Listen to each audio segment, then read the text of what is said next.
नमस्कार, स्वागत है आप सभी का IBN 7 में। मैं हूं आपके साथ किजी बहल। आप देख रहे हैं सुपर फास्ट न्यूज, जिसमें हम आपको दिखाने जा रहे हैं आज की बड़ी खबरें, अहम खबरें सुपर फास्ट स्पीड में। गुजरात में भारी बारिश की वजह से मरने वालों की तादाद 40 को पार कर गई है। अमरेली और राजकोट में बाढ़ जैसे हालात हैं, वहीं अहमदाबाद पर भी बाढ़ का खतरा मंडरा रहा है। इन हालात को देखते हुए प्रशासन ने सभी प्राइमरी और हायर सेकेंडरी स्कूलों को बंद कर दिया है। गुजरात में कई नदियां खतरे के निशान से ऊपर बह रही हैं। सूबे में बारिश के हालात को देखते हुए NDRF, एयरफोर्स और SRP की टीमें तैनात की गई हैं। अमरेली के कई गाँव का संपर्क सूबे के दूसरे हिस्सों से कट गया है। साथ ही कई इलाकों में बिजली भी नहीं है। मौसम विभाग ने आज फिर भारी बारिश की चेतावनी दी है।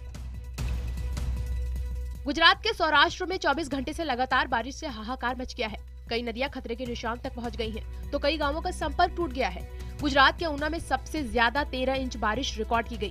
वलसाड के सोनवाड़ा गांव में 6 मकानों की छत ढह गई। पोरबंदर, मोरबी, गोंदाल और जामनगर में भी भारी बारिश दर्ज की गई। भारी बारिश के चलते राजकोट और वलसाड जिले के काफी स्कूल और कॉलेजों में छुट्टी दे दी गई है। गिर सोमनाथ जिले में भी भारी बारिश हो रही है। गुजरात के अमरेली जिले में बारिश के चलते 35 गांवों का संपर्क टूट गया है। अमरेली में बाढ़ की वजह से अब तक 18 लोगों की मौत हो गई है। NDRF की 170 टीमों को बचाव काम में लगाया गया है। लोगों को बचाने के लिए हेलीकॉप्टर की मदद भी ली जा रही है। जिले के जाफराबाद में तो बारिश से हाल बेहाल है। कई जगहों पर पानी भर गया है और यातायात बुरी तरह से प्रभावित हुआ है। सरकारी अधिकारियों की छुट्टियां भी रद्द कर दी गई है। जम्मू कश्मीर के अनंतनाग और पुलवामा में बाढ़ का अलर्ट जारी किया गया है। दक्षिण कश्मीर में लगातार बारिश से झेलम नदी का स्तर खतरे के निशान के करीब है। अनंतनाग जिले में झेलम का जलस्तर 23 फीट से ऊपर पहुंच गया है। वहीं संगम इलाके में झेलम खतरे के निशान से 2 फीट ऊपर 25 फीट पर बह रही है। इन इलाकों में रहने वाले लोगों को सुरक्षित इलाकों में जाने को कहा गया है। मौसम विभाग ने आज फिर बारिश होने की भविष्यवाणी की है।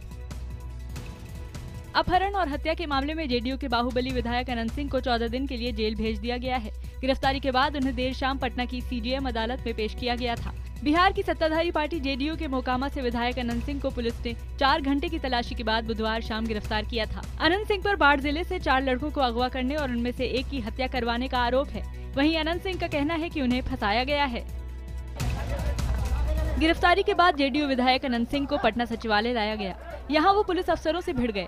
वहीं थाने के बाहर अनंत सिंह के समर्थकों ने नारेबाजी करते हुए पुलिस की गाड़ी रोक ली और उनकी पुलिस वालों से धक्का मुक्की भी हुई। उधर अनंत सिंह के समर्थकों ने आज बाढ़ बंद का ऐलान किया है। बता दें कि अनंत सिंह को गिरफ्तार करने के लिए पुलिस दस्ते में 100 पुलिस वाले, 6 DSP और SSP वैभव शामिल थे। SSP खुद इस दस्ते की अगुवाई कर रहे थे। गिरफ्तार विधायक अनंत सिंह के घर से पुलिस को इंसास राइफल की मैगजीन और खून से लथपथ कपड़े मिले। पुलिस ने उनके पटना और पैतृक गांव के ठिकानों पर तलाशी ली। सर्च में पुलिस को खून से सनी कमीज मिली है, जिसे जांच के लिए लैब भेज दिया गया है। बताया जा रहा है कि पुलिस ने DNA सैंपल भी लिया है। इसके अलावा इंसास राइफल की खाली मैगजीन भी मिली है। उनके घर के पोखर में भी तलाशी ली गई।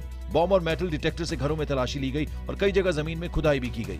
SSP की अगुवाई में करीब 100 पुलिस वाले बॉम्ब स्क्वाड के साथ तलाशी के लिए अनंत सिंह के घर गए थे। दूध का दूध और पानी हम श्योर करते हैं लोगों को। ये सरकार और जिस सरकार में हम लोग हैं, समर्थन अगर बंधन में, चाहे कोई भी आदमी हो, कानून के सामने बच नहीं सकता। The due process of law will take place, but no allowance will be shown merely because Mr. Anant Singh is a JDU MLA. वैसे आदमी को नीतीश कुमार किस कारण से प्रश्रय दे रहे थे, ये भी एक जांच का विषय है। ललित मोदी की मदद मामले में कांग्रेस ने प्रेस कॉन्फ्रेंस कर वसुंधरा राजे के दस्तखत वाले दस्तावेज सार्वजनिक किए हैं। ये वही दस्तावेज हैं जिनमें CM वसुंधरा राजे ने ललित मोदी के UK इमिग्रेशन का समर्थन किया था। कांग्रेस ने ये कागजात सार्वजनिक कर आरोप लगाया है कि अब वसुंधरा राजे का झूठ सामने आ गया है। बता दें कि वसुंधरा राजे ने ऐसे किसी दस्तावेज से इनकार किया था। कांग्रेस का कहना है कि अब PM को तुरंत वसुंधरा का इस्तीफा ले लेना चाहिए। ललित मोदी के समर्थन में चिट्ठी पर घिरी राजस्थान की मुख्यमंत्री वसुंधरा राजे को पार्टी की राज्य इकाई का पूरा समर्थन मिला है।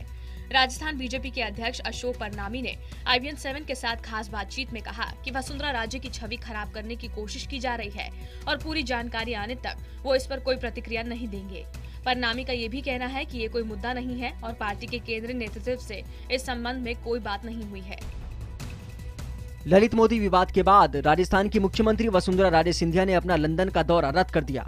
वसुंधरा राजे को 27 जून को लंदन जाना था। सूत्रों की माने तो दौरा रद्द करने के पीछे दलील ये दी गई है कि 27 जून और 28 जून को नीति आयोग की बैठक है। उधर जयपुर में कांग्रेस की रैली के दौरान CM आवास में घुसने के लिए कांग्रेस कार्यकर्ता पुलिस से भिड़ गए।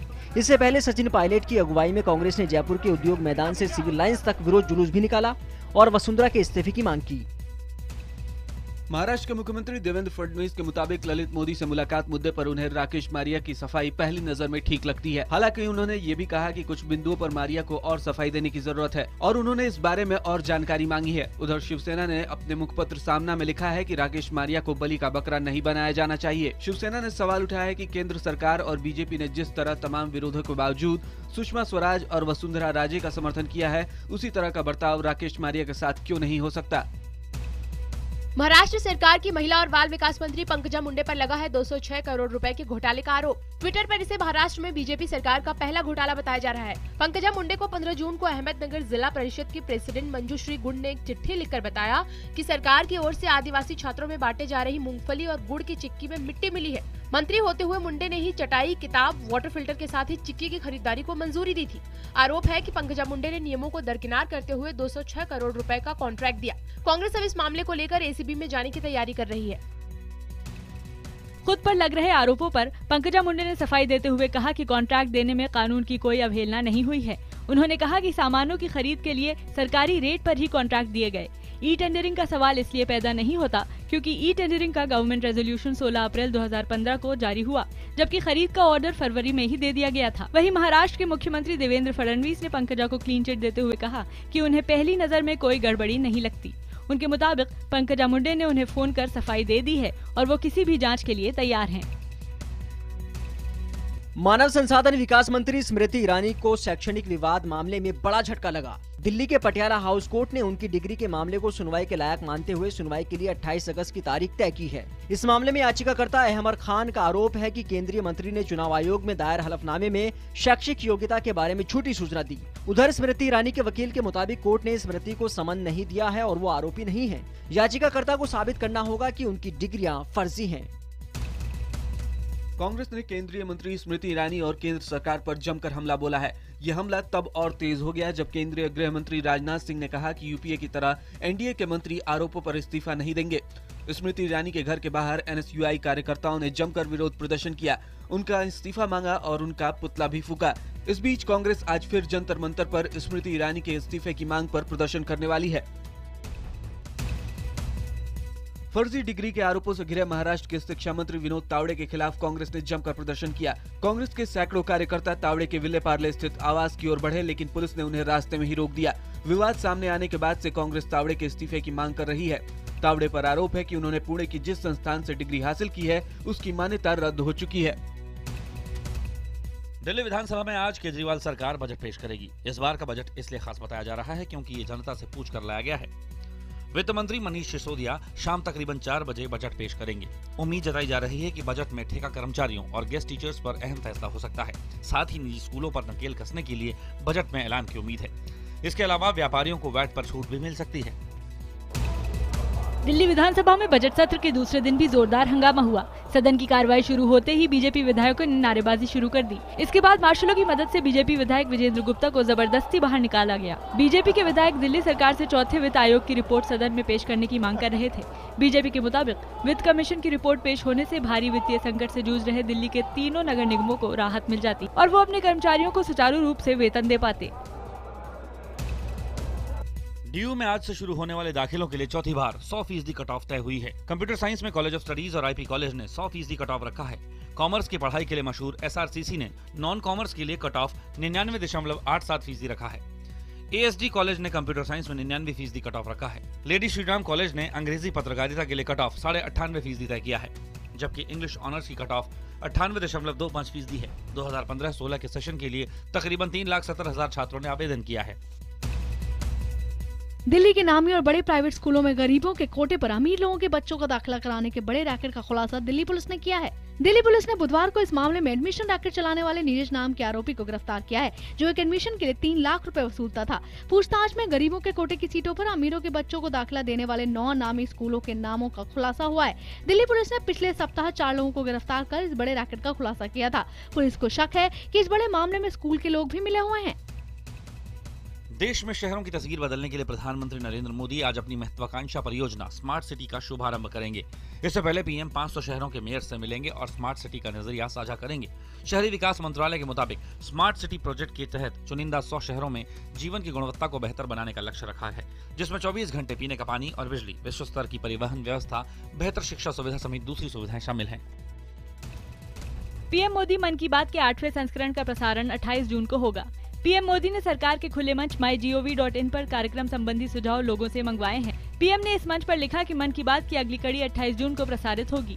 mygov.in पर कार्यक्रम को लेकर अपने विचार और सुझाव साझा करें। mygov.in सरकार के साथ आम लोगों के जुड़ने के लिए तैयार किया गया खुला मंच है। संसद का मानसून सत्र 21 जुलाई को शुरू होकर 18 अगस्त तक चलेगा। इस बार ललित मोदी प्रकरण की वजह से संसद सत्र के हंगामेदार होने के पूरे आसार हैं। कांग्रेस ने धमकी दी है कि अगर विदेश मंत्री सुषमा स्वराज और राजस्थान की मुख्यमंत्री वसुंधरा ने इस्तीफा नहीं दिया तो मानसून सत्र नहीं चलने देंगे। दोनों नेताओं पर ललित मोदी को ब्रिटिश यात्रा के लिए जरूरी दस्तावेज दिलाने में मदद का आरोप है। IBN 7 के खुलासे ऑपरेशन काला पानी के बाद जागी दिल्ली सरकार ने विजिलेंस जांच के आदेश दे दिए हैं। दिल्ली जल बोर्ड के चेयरमैन कपिल मिश्रा ने IBN 7 से कहा है कि इस मामले में जो भी दोषी होगा उसके खिलाफ कार्रवाई की जाएगी। कपिल मिश्रा ने ये भी कहा कि चाहे दिल्ली जल बोर्ड का कर्मचारी हो या फिर कोई और, उसे बख्शा नहीं जाएगा। इससे पहले IBN 7 ने खुलासा किया था कि जल बोर्ड का पानी जनता को दिए जाने की बजाय खुलेआम टैंकर माफियाओं को बेचा जा रहा है। राजधानी दिल्ली में राज्य सरकार ने महिलाओं की सुरक्षा को लेकर DTC की बसों में करीब 1200 मार्शल तैनात किए हैं। यही नहीं, करीब 800 और मार्शल जल्द ही तैनात किए जाएंगे। आपको बता दें, DTC की करीब 4000 बसें हैं और इन सभी बसों में मार्शल तैनात करने की तैयारी है। फिलहाल तैनात किए गए सभी मार्शल दिल्ली होमगार्ड के हैं। बसों में मार्शल की तैनाती का वादा आम आदमी पार्टी ने अपने चुनावी घोषणा पत्र में किया था।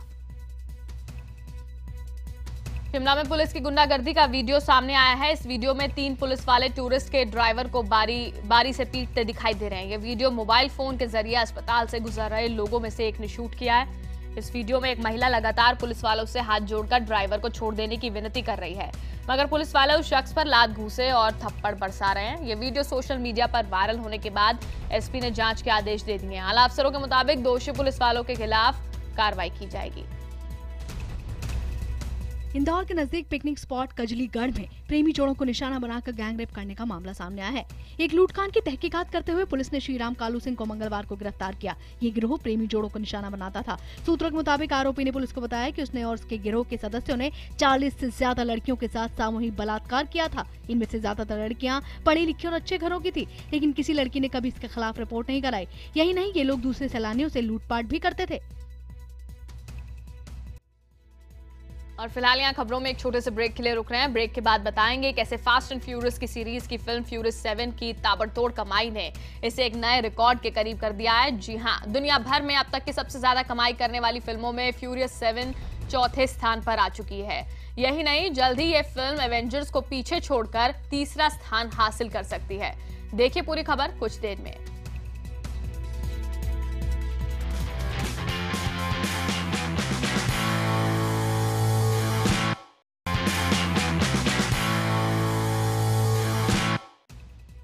बांग्लादेश के खिलाफ आखिरकार भारत ने जीत का स्वाद चख ही लिया। तीसरे वनडे में भारत ने बांग्लादेश को 77 रन से हरा दिया। भारत को लगातार 2 वनडे में हराकर बांग्लादेश पहले ही सीरीज जीत चुका है। भारत ने टॉस जीतकर पहले बल्लेबाजी करते हुए 6 विकेट खोकर 317 रन बनाए। वहीं अश्विन की स्पिन गेंदबाजी के आगे मेजबान टीम पस्त दिखी। बांग्लादेश की टीम 240 रन पर ऑल आउट हो गई, मगर सीरीज में एक बार फिर रोहित शर्मा और उप कप्तान विराट कोहली का बल्ला फ्लॉप रहा। मैच भले ही टीम इंडिया जीत गई, मगर सीरीज हार का दर्द टीम इंडिया के साथ कप्तान धोनी के लिए भुला पाना आसान नहीं होगा। पाकिस्तान के बल्लेबाज यूनुस खान आज श्रीलंका के खिलाफ अपने टेस्ट करियर का 100वां टेस्ट मैच खेलेंगे। यूनुस खान के मुताबिक ये उनकी जिंदगी के सबसे बड़े सपने के साकार होने जैसा है। जर्मनी की टेनिस खिलाड़ी स्टेफी ग्राफ केरल में आयुर्वेद का प्रचार करती नजर आएंगी। 22 सिंगल ग्रैंड स्लैम विजेता 46 साल की स्टेफी ग्राफ को केरल का आयुर्वेद ब्रांड एम्बेसडर बनाया गया है। मुख्यमंत्री ओमन चांडी ने बताया कि यह फैसला मंत्रिमंडल की बैठक में किया गया। भारत की सानिया मिर्जा अपनी जोड़ीदार मार्टिना हिंगिस के साथ एगॉन इंटरनेशनल टूर्नामेंट के क्वार्टर फाइनल में पहुंच गई हैं। महिला डबल्स में ये जोड़ी पहली बार विंबलडन से पहले ग्रास कोर्ट पर पहला टूर्नामेंट खेल रही है। भारतीय मूल के अमेरिकी बॉबी जिंदल ने 2016 में होने वाले अमेरिका के राष्ट्रपति चुनावों के लिए अपनी उम्मीदवारी का ऐलान कर दिया है। अमेरिका के लुइसियाना प्रांत के गवर्नर जिंदल अमेरिकी राष्ट्रपति चुनाव की दौड़ में शामिल होने वाले पहले भारतीय अमेरिकी होंगे। ब्राजील पुलिस का 2 संदिग्ध बाइक चोरों को पकड़ने का वीडियो सामने आया है। वीडियो में पुलिस ने दोनों का पीछा कर उन्हें पकड़ लिया और उन पर फायरिंग की। पूरा वाकया एक लोकल न्यूज चैनल ने हेलीकॉप्टर के जरिए शूट किया। घायल आरोपी अस्पताल में भर्ती है। चीन के जिजियांग प्रांत में लगातार हो रही बारिश से अचानक बाढ़ जैसे हालात हो गए हैं। लिनान शहर से हजारों लोगों को बाढ़ में डूबे अपने घरों को छोड़ने पर मजबूर होना पड़ा है। चीन के चेंगडू शहर में 2015 में जन्मी मादा पांडा जोड़ी को पहली बार लोगों के सामने लाया गया।